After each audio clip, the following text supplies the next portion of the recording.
لو أنزلنا هذا القرآن على جبل لرأيته خاشعا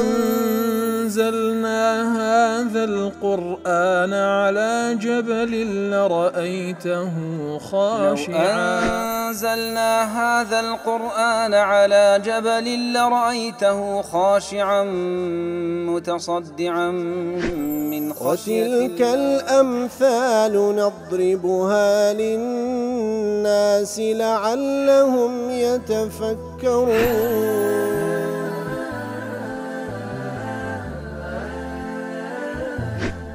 الحمد لله والصلاة والسلام على رسول الله وعلى آله وصحبه ومن والاه. السلام عليكم ورحمة الله. برزان خوشحال لواني 1127 لواني كان تفسير قرآن بيروز بيم وخزمتان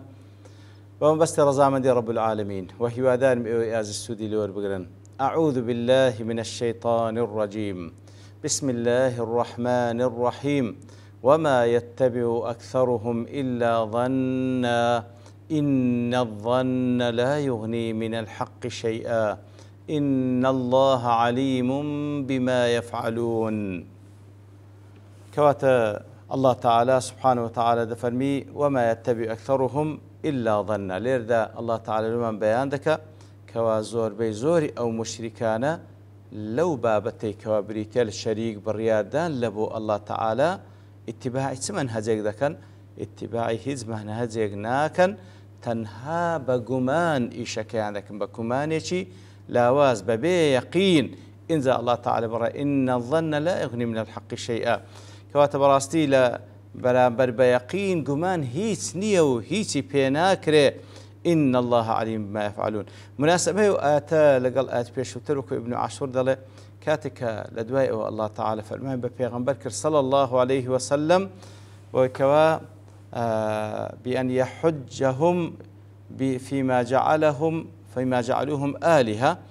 خوي قولي بفرمان بيغمبر صلى الله عليه وسلم إقامة حجيان لسر بكا لسر بابتي وكوا أوان كسانك بآلهة وبرستراو دادنين لكاتك دا أو برستراو بناح كاني أوانا لا تصرف لا تصرف ولا تدبير ولا هداية لها. أو برستراو بناح كاني أوان هيس تدبيرو بريو بردني أو كونو هالسكوت كردن لو كونو هداية دان لدستي أوانية ليردا خوي قول فرمان دكاتن وكوا بيان بك عبادة كردني مشركة كان هيس نية تنها بدواي قمانو ظنشي باطل دادرون. وما يتبع أكثرهم إلا ظن أي وما يتبع أكثر هؤلاء المشركين في إشراك بالله تعالى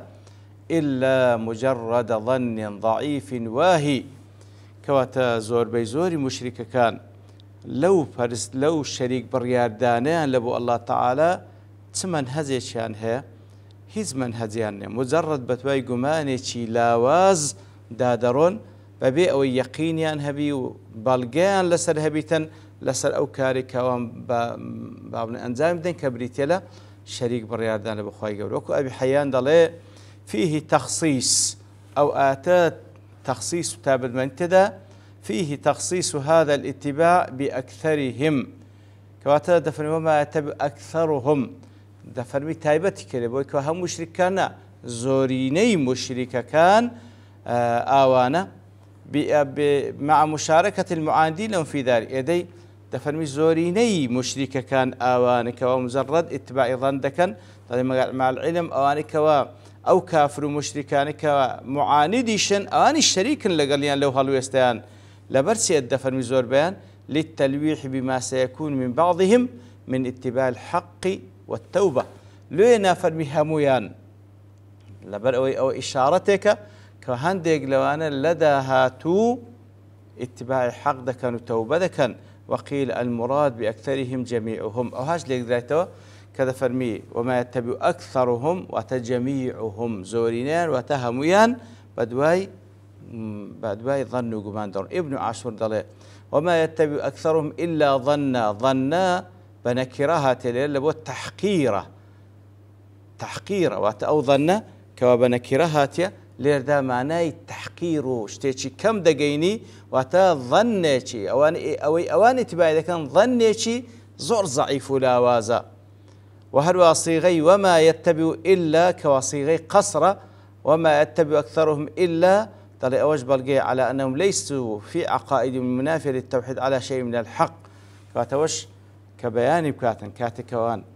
لا بابلين لا دجي عقيدة التوحيد هل سكودة كان لو عقيدة شركة كاهتان هيتسيان لحق بينية هيتسيان لحق بينية تنها بدواي قمان دادرون ردا على اعتقادهم أنهم على الحق واتا كاتكوان خوان بيوا لسر راستين خوان يفهم لهيز لسر هيز راستي يقنين والكوان اتباعي باطل دكن يعني اتباعي قمانيشي لاواز دكن إن زاد فهم إن الظن لا يغني من الحق شيئا إن الظن لا يوصل إلى الحق كواتا ظن قمان براسي نادقيني تحق ولا ينتفع به في شيء يحتاج إلى يقين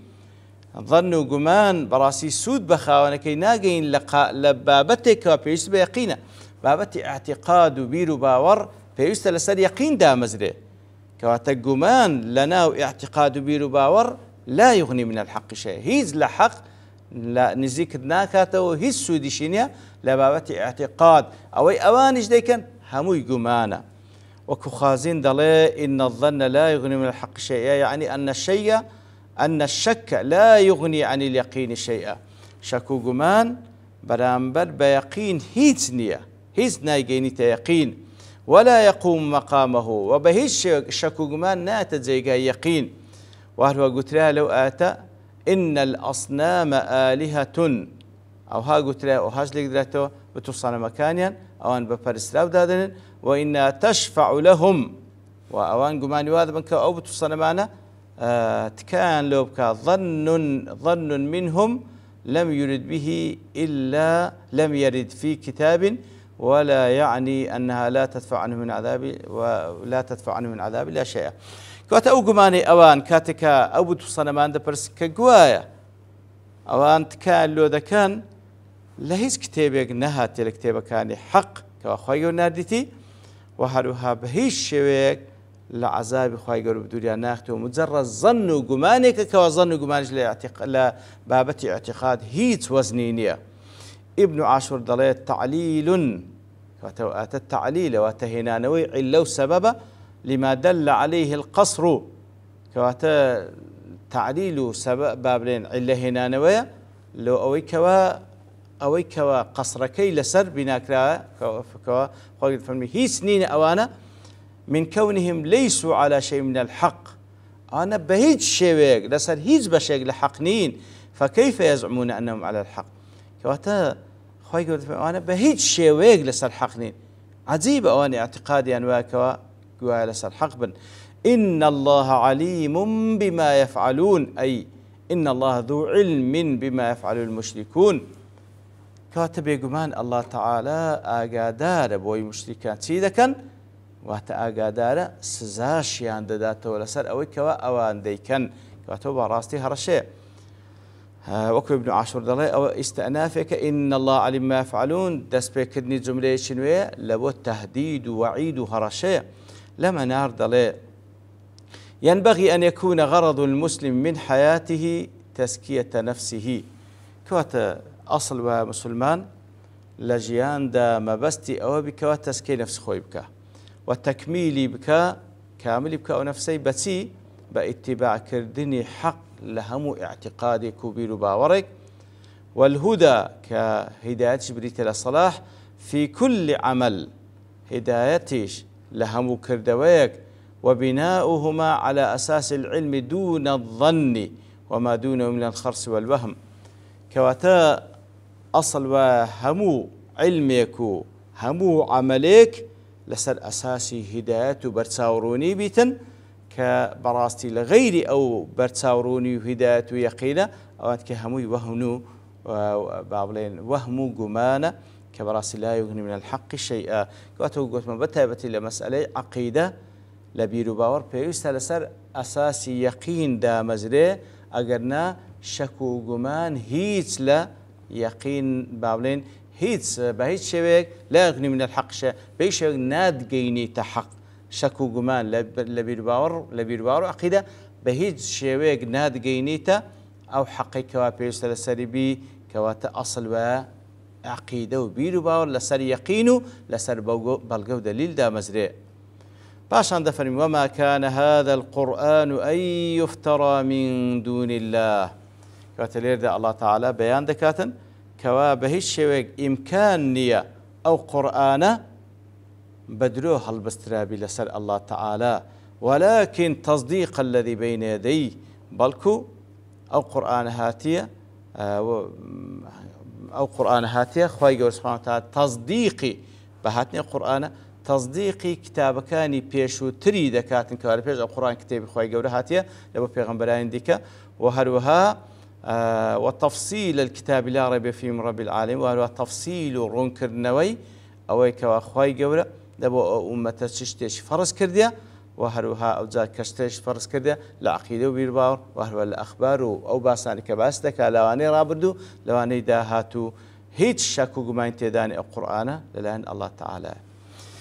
مناسبەی و ئاەتە لەگەڵ ئاەت پێشووتر دەفەرمی وەکو ئیمام شەوکانی دەڵێ کاتێک کەوا خوای گەورە سوبحانه وتعالى ئاەتەکانی پێشووتر باسی لە بەڵگەکانی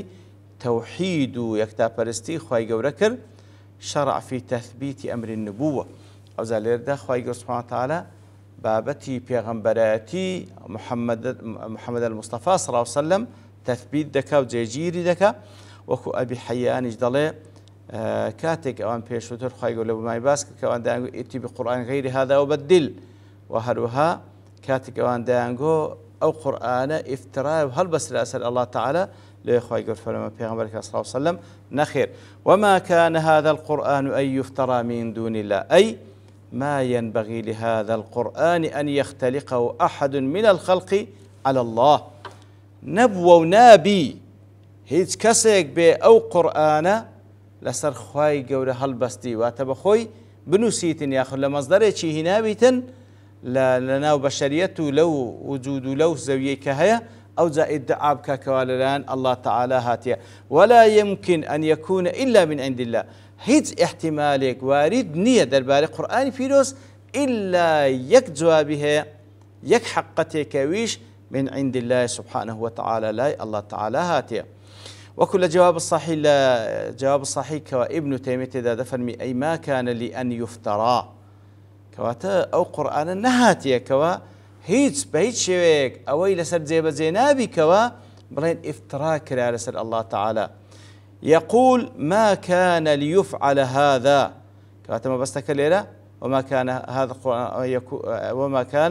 هذا القرآن أن يفترى كواتا دفرمي أي ما كان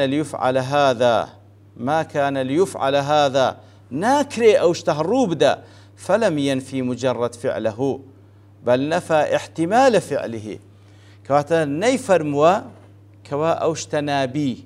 فرموي هر احتماليش نية احتمالي أو كوا كسيك بيلا سرخوا هالبستي أو احتمالش وارد نية وأخبر بأن مثل هذا لا يقع بل يمتنع وقوعه كواتا